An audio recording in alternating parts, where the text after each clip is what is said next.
Serie A is back.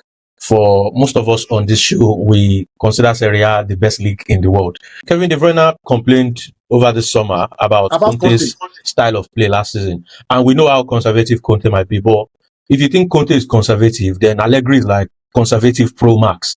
Mourinho is a coach that has played 4-2-3-1 many times in his career. In fact, his first spell at Real Madrid, he played 4-2-3-1 a lot. That's what brought him the bit of success that he had at Real Madrid. You know, Ozil, Ronaldo, Di Maria, and Benzema. That's front four. I think that you can do the same with this Real Madrid side, but for it to work, they will either need to trust SP a lot or get a striker that's a proper striker.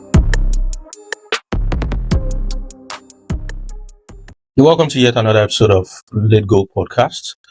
This week's episode promises to be yet another exciting one. We promised when we returned that we were going to serve you back to back, and that's what we intend to do this season. With me again this week is Samson, our biggest Rossonero. Samson, how are you doing this evening? I'm good. Are you watching the Frosinone Juventus game rather? I'm watching the match. Maybe a little by this, but Frosinone are nothing. How has the performance been so far? I'm also seeing the game. For me, I don't think Juve have been convincing. They've created some decent chances, but I mean, it's Frosinone. You would expect them to have put this game to bed by now. I think Juventus showed a lot of confusion in the lead up to the season. Be it formation, personnel. So I wouldn't expect Juve to be up and running this game. However, they had good chances to bury the game. Be it the one-on-one chance by Kolomwani in the first half, and the basically empty post by Conceição in the second half. They are leading, but in football anything can happen. As we have seen already. Of course. This one. Anything can happen in football. It goes without saying that Serie A is back. For most of us on this show, we consider Serie A the best league in the world, regardless of what many other people might say. The most knowledgeable. Exactly. The most knowledgeable league in terms of tactics, in terms of learning the know-how of the sport, of the game. To enjoy Serie A is the league that you need to be in. We've been privileged to see Inter, the defending champions, defeat Monza yesterday. Como also played a 1-1 draw. Was it 1-1 or 2-2? I can't remember now. 1-1 draw at Udinese. There's been, I think Juve is the first team to play it. They're playing simultaneously with Lecce and I think it's Venezia. Those are two other games. Yeah, Napoli 1-2-0. Yeah, I know there was a game that I'm missing. With the knife in their teeth. Yes, and speaking of Napoli, I mean, I don't know if you saw that game, but I saw the game I would say I saw about 80% of that game. First half, for example, it was the typical Allegri defending against a Genoa side that you would expect Napoli to sweep away. It was only in the second half that they came out a bit, and then with the introduction of De Bruyne and Vergara, they were able to bring up. What exactly are you expecting from Napoli this season? Do you think the same old would I say results now will come back to back Allegri in the ass, to bite him in the ass rather, considering what has happened at Milan and at Juventus previously? Well, at this point, we know how Allegri plays.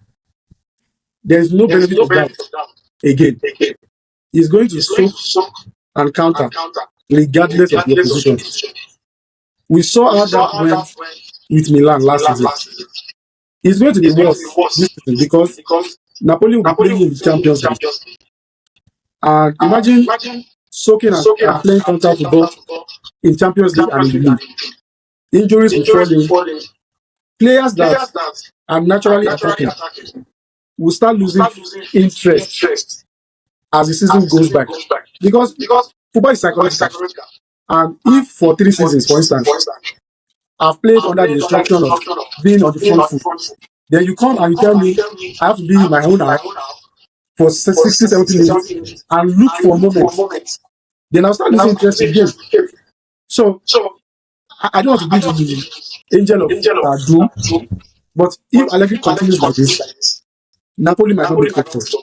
I mean, Kevin De Bruyne complained over the summer about About Conte, Conte's style of play last season, and we know how conservative Conte might be. But if you think Conte is conservative, then Allegri is like conservative pro max, and I just wonder how he's going to feel over time, because obviously it has started well. He had a goal yesterday. He had an assist yesterday. He's come off the bench. Everything looks rosy for now. But when it gets to the business end of the season, and Allegri knows that he really needs to defend to get results, or play his Arambo, quote and unquote, to get results, how would players like De Bruyne feel? And just to also add to the point that you made, and I'm sorry I have to move away from Serie A to La Liga now.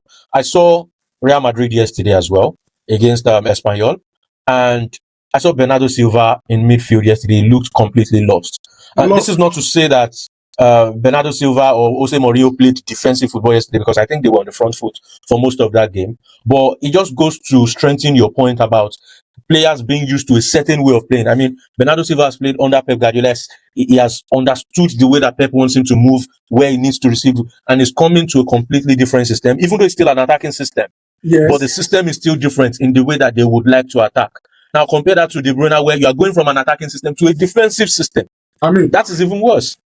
I don't think players study their managers, because if De Bruyne did any homework on Allegri, then he will probably be praising Conte. If he thinks he has seen negative football, no, he hasn't seen anything. I believe players like KDB, they'll be a fallout. They'll be a fallout for Allegri. I mean, it just looks like it's going to happen at some They'll point. be a fallout for Allegri. A player like KDB is big. He's a big name. KDB is no longer a player who can give instruction and he will not question you. So there will be a fallout. And if it's not well managed, it might be a real decision for them. Personally, I don't wish Allegri anything. Honestly, if he can relegate with Napoli, I don't mind. He ruined 38 weeks in 190 minutes last season. I mean, and it's unforgivable. So, anyways, before we go any further, we're just going to do a quick wrap up of some of the results that have been that we now know so far this season. It's currently Sunday, and I think time is about 5 minutes past 7, which means that the Juve game is still ongoing. Juve leading 1-0. Arsenal got a very convincing win. People would say it's not a statement win because it was against a team that are just, promoted to the Premier League. But it's one thing to win by 1 goal, 2-0, 3-0. It's another thing to put in that kind of performance that they put in whilst also getting that win. And I think that regardless of the type of opponent that they had over the weekend, that was a comfortable win. Yes, it was a very comfortable win. They did not struggle at any point in that game. We've also had City rally back from a goal down to defeat Bournemouth at the Etihad by 2-1. City struggled a bit in that game, but I'm sure that well, they struggled in that game. But I'm sure that Maresca would say the 3 points are the only things that matter. We were praying that their new signing from League can come and make second half. We were praying that Boadidi will come in and play second half. To play second half, that is how much it's not official yet. They are. anyways, before we go on, let me just use this opportunity to announce our EPL Match Day 1 prediction winner. His Twitter handle is Apache Milan, while his YouTube handle is Olabanji 763. I predicted the scoreline and he got the best scorer correct. That's crazy jazz. That's crazy jazz, man. Subsequent weeks, to avoid confusion, because we realized that some of our fans were commenting on the wrong videos, we would name the prediction video, and the name of the video will be included in the file, so that everybody is directed to that video and drop their comments. So that's that for prediction. All right. Congratulations, Mr. Bashir. Congratulations, Mr. Bashiru. So for those that will be participating in the next prediction exercise, that's really important information for you. But as we were saying earlier, Maresca would be glad that he got the 3 points, because one thing as a coach is to always get results, even when your team are not, your team is not playing well. As long as you can keep getting the results. I know that some coaches get used to it, like Allegri, for example. He doesn't really care about the performance.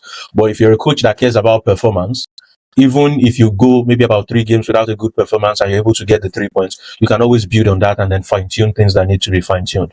And I'm sure that, Maresca will be happy about that. This evening as well, Liverpool drew 2-2 at St. James's Park. Unfortunately, I was not able to see that game. I was busy doing something really important. But I saw the scoreline and I saw that Newcastle were ahead at some point. And I think Liverpool led. Was it Liverpool that led 2-1? Or who scored a late equalizer, if I'm not mistaken? I'm not sure how that match went, but I know that the final score was 2-2. 2-2. okay. Newcastle led. Liverpool equalized. Newcastle went ahead again. Liverpool equalized again. Liverpool scored a 90 plus 9 minutes equalizer. I know it was a really late equalizer. Dominic Soboslai penalty. Just to dwell briefly on Liverpool, I mean, you already know my thoughts on what's the name of your coach now? The name Iraola. Andoni Iraola. You already know my thoughts on Iraola. What are your expectations now? It looks like they're done in the transfer market, even though I don't think they should be done. But do you think there's any hope of Liverpool challenging for the title this season? They would be deceiving themselves if they are done in the transfer market. But before I speak about the transfer market, I have my personal concerns about Andoni Iraola. Andoni Iraola is cut from the same cloth with Unai Emery. If they were not Spaniards, they would definitely be Italian. In fact, they are Italians in the Spanish school of coaching.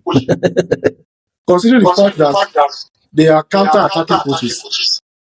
Now, if you were playing counter-attack at Bournemouth, it's very understandable.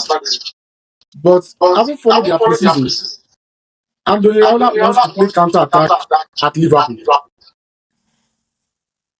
I find that a monumental shift from where the club is coming from club to slot. Even though Slot toned down club's gegenpressing, he did not go all defensive and try to counter. But Andoni Iraola wants to counter with his Liverpool side. That is a question mark for me, tactically, especially for a big team. I've mentioned that if you assess their squad is greatly imbalanced. Frimpong is still a right back. Frimpong is not a right back. Frimpong is a right wing back. Van Dijk is still their starting centre back. I can remember how much we analyzed the decline of Van Dijk last season. There's a new guy, Jacques. I'm not sure that guy's an centre back. And I mean, playing with Van Dijk means you show that responsibility. Because Van Dijk gets away with a lot of nonsense during the match. In attack, they have an Alexander Isak that is just coming back. There's no longer Salah.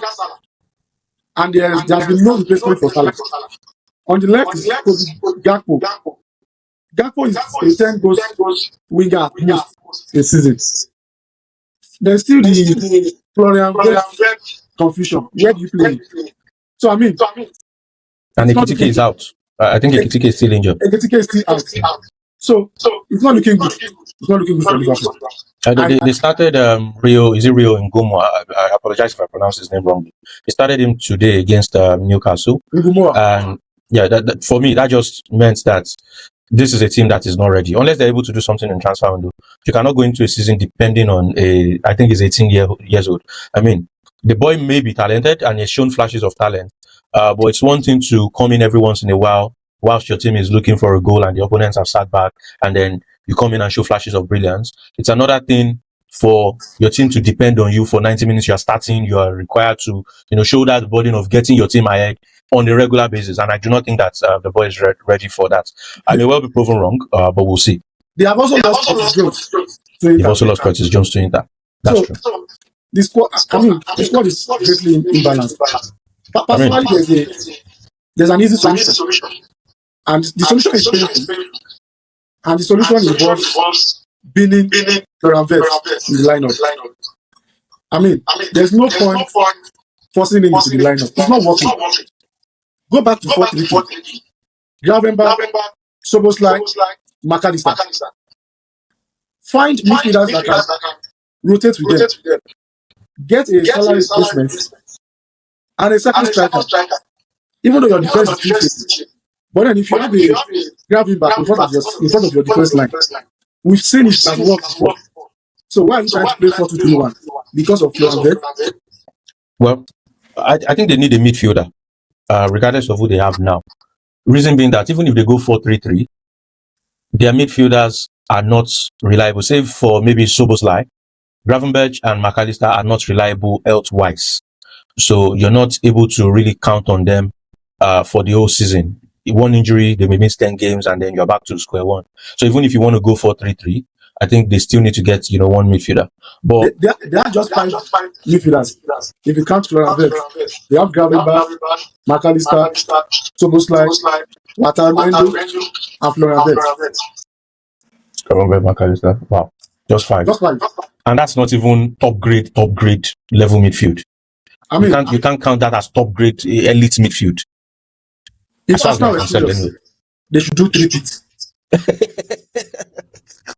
Anyway, with the way things are going in the Premier League, I think it's possible because it just looks like nobody else is serious. I'm yet to see Chelsea play this season. Let's see what attitude Chelsea will bring to the game, and then we can maybe have a balanced perspective on how the race will go or the season will go. I was going to ask for the hot take for the season, but I think you should let Chelsea play. Let's play. Funny enough, as far as hot take is concerned, I was thinking about it. Was it yesterday? And I thought about something really controversial, but I can't remember what it was. I can't remember what it was anymore. But if I remember, I'm going to say it. But let's move on.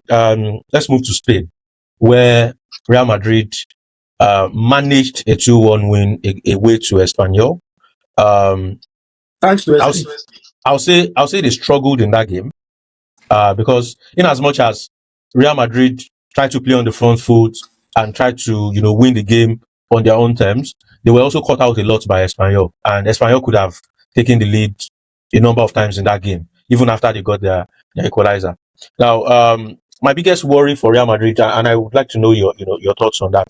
My biggest worry for Real Madrid this season, apart from their midfield, obviously, I'm beginning to sound like a broken record when it comes to their midfield. But apart from their midfield, I think my biggest worry is their attack.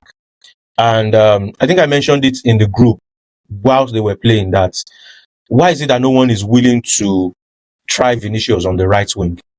Because in my opinion, I think it will solve a lot of problems. And I'm just going to, obviously I do not have a coaching badge. I'm not a coach. I can only analyze based on what I see. I'm just going to try to paint the image that I have in my head of why I think that Vinicius on the right will work. Number one, I think that 4-4-2, the one that they played yesterday, leaves them too thin in midfield, especially if the intention is to play Bernardo Silva and Valverde on a regular basis in midfield. Bernardo Silva looked lost yesterday. So 4-4-2 for me is a no-no. Personally, I would suggest that they go 4-2-3-1. Mourinho is a coach that has played 4-2-3-1 many times in his career. Mm-hmm. In fact, his first spell at Real Madrid, he played 4-2-3-1 a lot. That's what brought him the bit of success that he had at Real Madrid. Ozil, Ronaldo, Di Maria, and Benzema. That's front four. I think that you can do the same with this Real Madrid side, but for it to work, they will either need to trust SP a lot or get a striker that's a proper striker that is not Mbappe, not a striker that likes to drift wide. In my mind, I think play Mbappe as a left wing forward, play Vinicius as a right winger. And I was telling my brother the same thing yesterday, and I was just trying to explain how I think that Vinicius as a right winger would work. I've seen Vinicius so much at left wing that I know that most of the time he prefers to run to the byline before playing the ball out. He hardly crosses. So it's not like you get a lot of crosses from him. What he does when he gets to the byline for me is more like a pass, or it's not like a proper cross. That's one. Number two, it's only once in a while that Vinicius inverts and tries to shoot. Once in a while. I think the way that he loves to play, that he enjoys to play, is to take you to the byline, and then put the ball in the box. Most likely a pass or a cutback. I do not see any reason why that cannot be done on the right wing. I mean, this is a player that does not like to cross. In fact, I strongly believe that if you play him on the right wing, you will get him to cross more. and also still get that byline run and cut back from him. So you're able to even get more out of him by playing him on the right wing. So if you have an attack of Mbappe on the left, Vinicius on the right, Bellingham just behind the striker, and then SP perhaps because of obviously at the moment he's the only, would I say, target man or poacher type of striker that they have. If they're able to get one with better quality, obviously by all means. But at the moment, I think that would work. But I just think that Madrid are too confused with the big names that they have, that they are thinking, okay, if we play Vinicius on the right wing, where's Gula going to play? If we play this here, where's this going to play? Where's this? But in an ideal setting, I feel like the 4-2-3-1 with those four in attack will work. It's still the problem with the midfield, obviously, because they lack a midfield director. There's nobody that dictates play for them in midfield. But if you have a Valverde and possibly get another midfielder that can dictate play, they missed out on Rodri, which is why I think they're going to lose the La Liga this season. If they had Rodri and a Valverde in midfield with that front four, I think they would have easily won. They would easily win the La Liga this season. Okay. I will respond to your points individually. Starting with the striker situation, I believe that I might be wrong. Perez has his eyes on Haaland. Now, for financial reasons, for him to bring in Haaland, he must let go of one of those big guys in attack. If the Brazilian boy, Rodrigo, the sacrificial lamb, what's his name? Rodrigo, or Hendrick. If Rodrigo was not there, Rodrigo will have been sold to bring in an Haaland. They will shuffle the attack. Now, he cannot bring in Haaland. So he has dumped the problem on the lap of the coach. Speaking of their mistakes, I think Madrid have not replaced Cruz and Modric, and I believe they might not be able to replace them in probably the next 5 years. They missed the train with Zubimendi. They missed the train with Rodri. And now they are left with French carpenters. Now, even that has its own upside. You said Vinicius on the right wing. Let me spice that idea up. Vinicius on right wing, Trent at right back. 4-2-3-1. Camavinga, Tchouaméni. They don't advance. They are screening. Gula is left with creative freedom. Mbappe on the left, Vinicius on the right, SP down in the middle. Trent at right back. What Trent gives you from right back? You're attacking midfielder cannot give you. That's true. I think it's ultra attacking, but obviously because you said that Tchouaméni and Camavinga will just be screening, that maybe protects them a bit.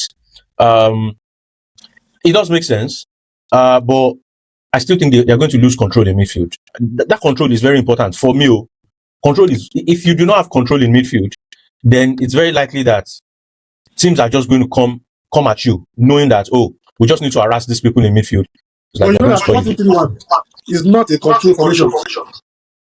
It can be a control formation now. 4-2-3-1 is we pick the ball, we give our attacking guys. Well, Mourinho played with Cambiaso and Mota quite a few times while he was at Real Madrid. Almost a game of Rosmolin. Yeah, I'm off the bar. Oh boy. Vicari just like cameraman. No, Vicari is out. He just got injured. They subbed him. That's pairing. Oh, fantastic photographer. He got injured like 5 minutes ago. They just subbed him out. So back to Real Madrid. And now they've spent 140 million on Diomande. Completely needless buy. I think that was an election panic buy. Completely needless. But based on what you saw yesterday in the Real Madrid Espanyol game, are you more confident that Real Madrid can go on to win La Liga? No. Sorry, excuse me. Do you have more concerns? Are you more confident? What are your feelings? Okay. I'm not convinced. They had a lot of possession yesterday, but they lacked direction in the attack. Mbappe, for all his individual prowess, he's not a team player. There were times yesterday where all he needed to do was look up and play. He play teammates through and go. My guy just kept shooting from every angle. Of course, you can say that that is a striker's instinct. But then, even great strikers link up Of course. with teammates just to get the team over the line. Of course. So, the lack of a traditional striker is going to cost them this season. It's those are my thoughts exactly. I think they're going to suffer from. Let's even say they want to start putting in crosses for who? Mbappe. That's never in the box. That's never in the box. That's never in the box, and it's not even when he's in the box. He's not particularly great with his head. How many headers have you seen Mbappe scoring? Over how many goals that he has? So it's going to be tough. But again, we'll see.